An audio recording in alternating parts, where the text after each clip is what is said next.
Tim monitoring dan evaluasi Monef Kecamatan Dramaga yang terdiri dari Camat Dramaga, Kasih Penertiban dan Kasih Ekonomi Pembangunan serta pendamping desa dari kementerian. Pastikan pembangunan di 3 titik pembangunan yang menggunakan anggaran Banke Infrasdesa atau Samisade tahun 2024 sesuai perencanaan tahap pertama.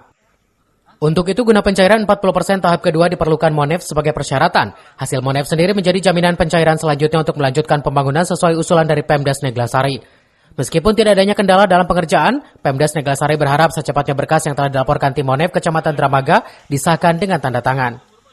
Kegiatan yang dimonit tadi itu sesuai dengan rencana kegiatan, yaitu pembangunan jalan dan pelengkapnya ya, TPT jembatan, POTMI di 3 titik di 3 wilayah. 3 titik pembangunan prioritas diantaranya pembukaan jalan dan pembangunan jembatan sebagai penghubung 2 desa, pengespahan hotmix sebagai jalan usaha tani menghubungkan 2 desa, serta pembangunan tebing penahan tanah. Dari Dramaga, Kabupaten Bogor, Iman Abdurrahman melaporkan.